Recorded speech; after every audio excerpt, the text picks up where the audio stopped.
Bonjour, j'espère que vous allez bien.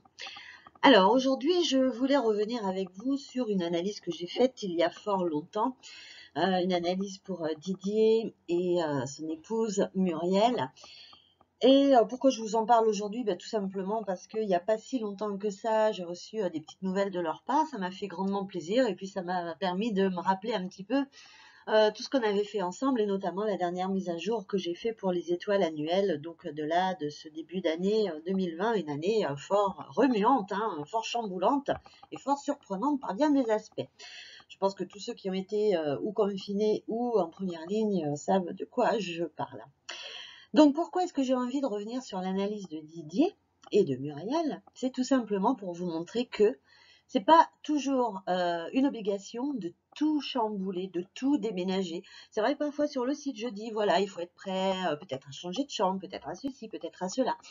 Et parfois, il suffit de vraiment pas grand-chose du tout pour voir sa vie commencer à changer avec des changements, somme toute, fort réduits, puisque là, en l'occurrence, il a suffi d'un seul changement. Alors, de quoi je parle? Eh bien, je parle de la porte d'entrée. Alors, on va poser les choses, bien évidemment. Ici, Didier et Muriel vivent dans une maison. Dans un appartement, on ne va pas changer de porte d'entrée, pardon. Je vois mal aller frapper à la porte de nos voisins, hein, pour leur demander si on ne peut pas créer un passage depuis leur salon, depuis leur chambre ou depuis leur cuisine pour rentrer chez nous. Non, bien évidemment, pour un appartement, c'est une possibilité qui est exclue, hein, de fait, par la configuration même des immeubles. Quoique, certains appartements qui sont dans des petites maisons réservent bien des surprises. Mais bref, ceci est un autre sujet. Donc Didier et Muriel vivent dans une maison et ils m'ont exposé un petit peu au début de l'analyse donc leurs raisons, hein, les raisons du pourquoi ils faisaient appel au Feng Shui pour essayer un petit peu de régler pas mal de choses qui n'allaient pas. Et c'est vrai que la liste, elle était quand même assez longue. Je me suis dit, oh là là, ça doit être une catastrophe, ça doit être une tannée, je sais pas si je vais réussir à leur trouver des solutions. Parce que parfois, on va pas se voiler la face, le potentiel Feng Shui est tellement faible que bon, voilà, on peut pas faire de miracle, hein. J'ai pas de baguette magique, je ne m'appelle pas Merlin et les pouvoirs du Feng Shui restent limités au potentiel, bien évidemment, du lieu de vie ou du lieu de travail. Donc bon, je me dis, je vais avoir fort à faire. Et puis finalement, non, pas du tout. Dès que j'ai commencé à travailler un petit peu sur leur plan, j'ai regardé les animaux célestes. Bon, c'était un peu une catastrophe, mais bref. Je me suis dit, on va voir ce qu'on peut faire à l'intérieur. La porte activait un mauvais secteur en sachant jamming. Alors, Muriel et son époux Didier sont du même chiffre QA, sont du même Mingua. Donc ça simplifie les choses puisque c'est tout pareil au niveau énergétique pour l'un comme pour l'autre. Bref, donc la porte d'entrée activait jamming, hein, autant dire le pire des secteurs, des catastrophes en veux-tu, en voilà, à tous les niveaux, dans tous les domaines, rien n'est épargné. Et en plus, ils avaient l'étoile 5 activée à l'entrée. Voilà, donc autant dire que c'était un petit peu la totale, hein, entre les animaux qui étaient vraiment pas à leur place, un secteur pourri et une étoile pas mieux. Voilà, on pouvait guère faire pire, hein, si je puis dire. Et donc je me dis, là je vais avoir un gros boulot à faire parce qu'il va falloir que je compense ça, que je compense donc les animaux, que je compense cette étoile 5 qu'on ne va pas pouvoir déplacer, hein, à part si, mais bon, ils n'étaient pas trop pour les travaux, il n'y avait pas trop de possibilités. Et puis donc ce secteur. Et je commence de travailler sur leur plan, je commence de regarder. Et tout à coup, je vois une espèce de porte-fenêtre, on va dire, un petit peu en arrière-fond, comme ça. Et je regarde de plus près, et je renvoie des mails pour demander des photos, pour demander des précisions. Et je me mets à travailler sur cette option-là, qui me paraissait franchement du pain béni et tombé du ciel, tellement elle résolvait en un seul coup tous les problèmes, ou pratiquement, que Muriel et Didier avaient. Et pour le coup, j'ai cru vraiment que j'avais une petite baguette magique avec cette solution de derrière les fagots.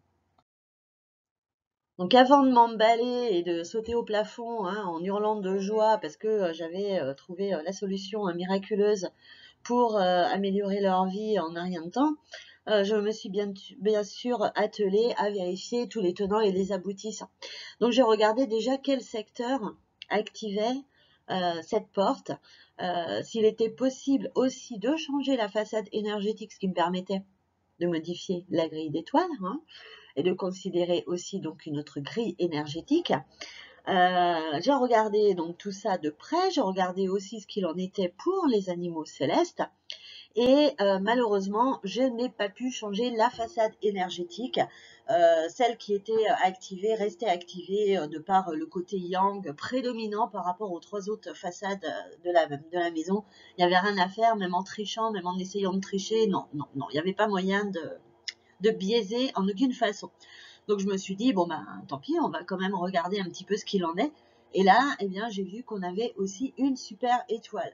Donc les animaux étaient bien mieux en utilisant cette nouvelle porte, qui devenait donc, entre guillemets, la façade pour les animaux célestes.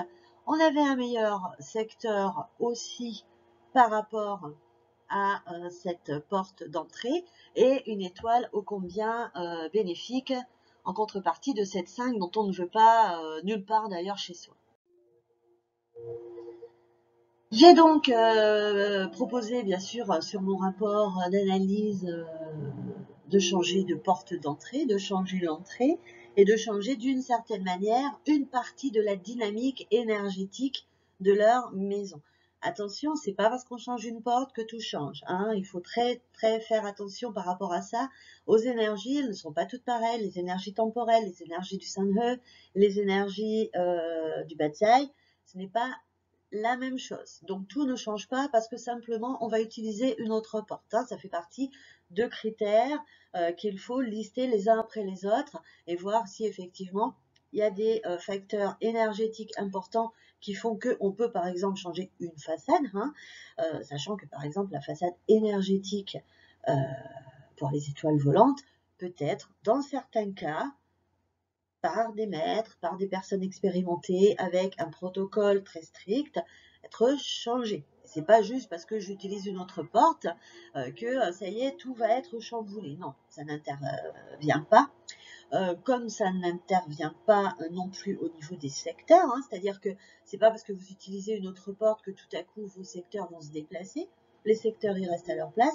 Et pour les animaux, c'est pareil, il y a un certain nombre de protocoles et de prérogatives à vérifier pour voir si effectivement le fait de dynamiser autrement les énergies d'un lieu intervient sur 1, 2, 3 ou tous les animaux célestes en partie. Donc, on a regardé tout ça. Bien sûr, on vérifie les forces tueuses au niveau des routes, hein, parce que ça compte aussi, même si là, ça n'intervenait pas, c'est pour ça que je n'en parle pas.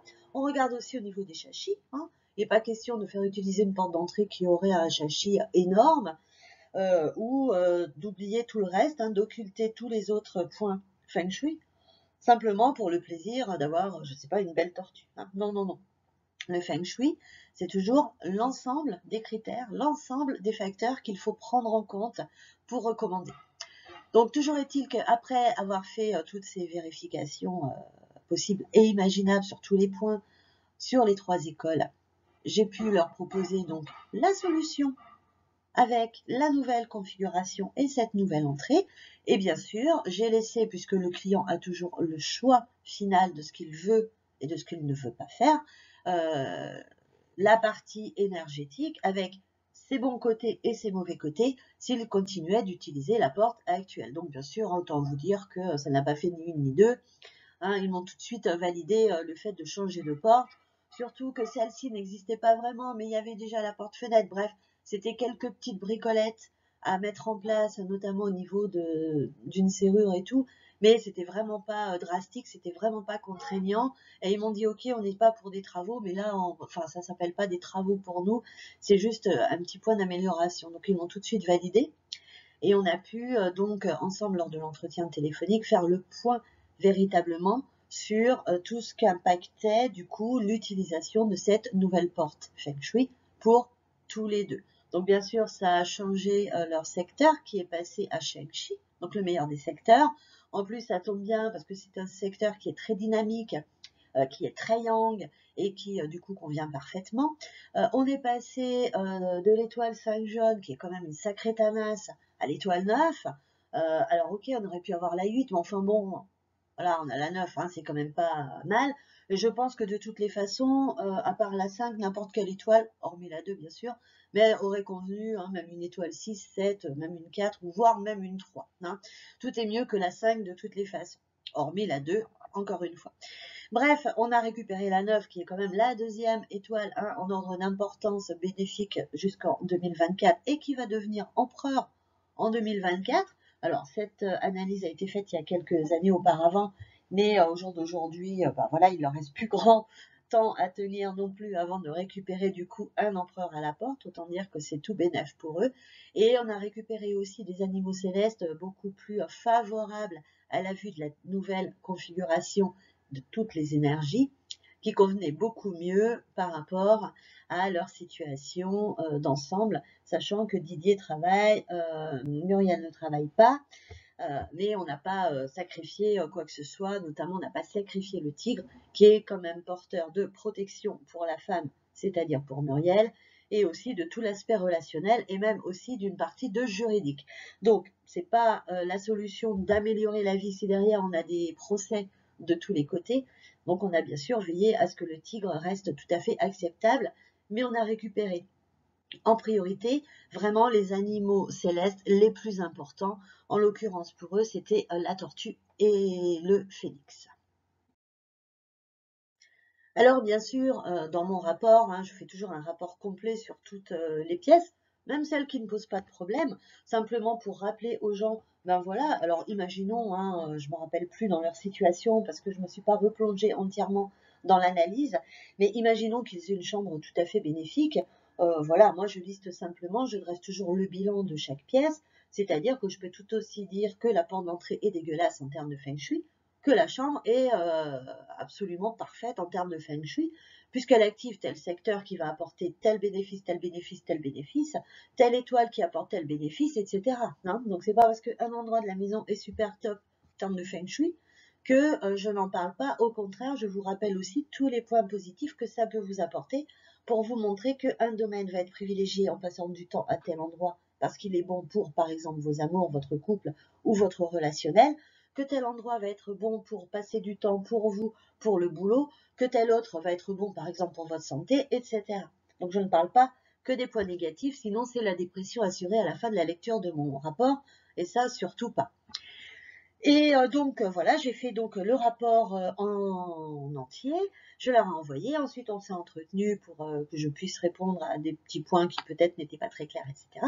Mais c'est vrai qu'ils ont compris, de même qu'avec les changements faits à la porte, du coup, j'avais pas forcément besoin de changer grand-chose dans le reste de la maison, d'autant plus que, hormis ce point-là qui était vraiment la grosse épine dans le pied, hein, l'écharpe, hein, grosse écharpe, le reste était plutôt tout à fait correct, tout à fait acceptable.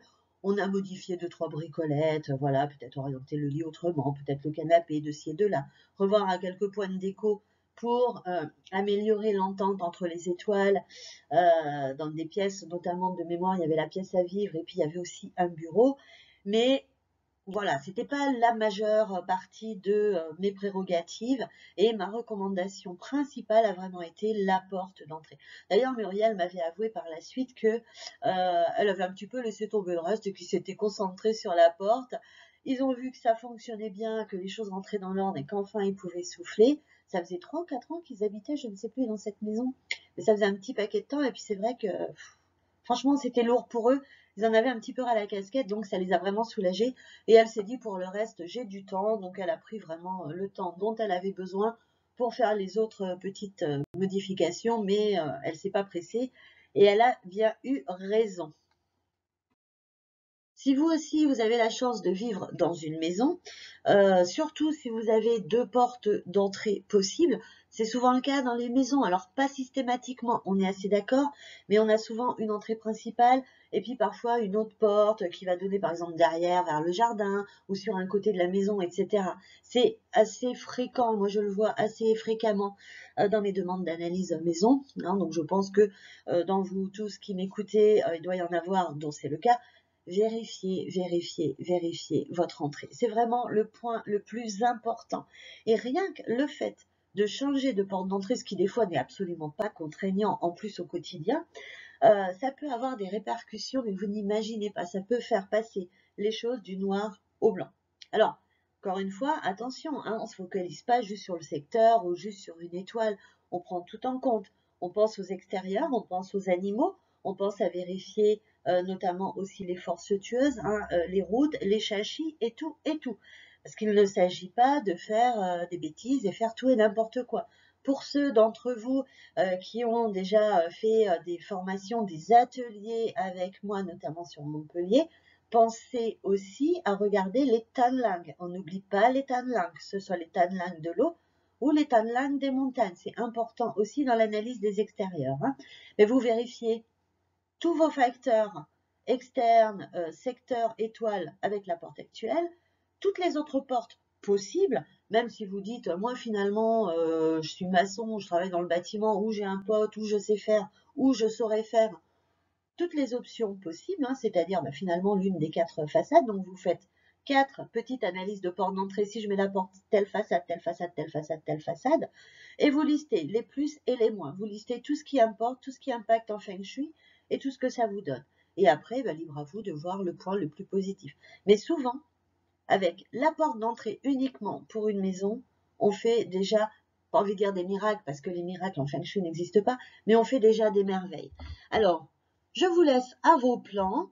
Profitez d'avoir un petit peu de temps devant vous, si c'est votre cas, ou du week-end qui va arriver pour vous plonger sur vos plans et puis regardez un petit peu ce qu'il est capable de faire. Et pour ceux qui vivent en appartement, rassurez-vous, vous avez d'autres options vous aussi pour changer votre vie. Tout n'est pas foutu, on ne baisse pas les bras.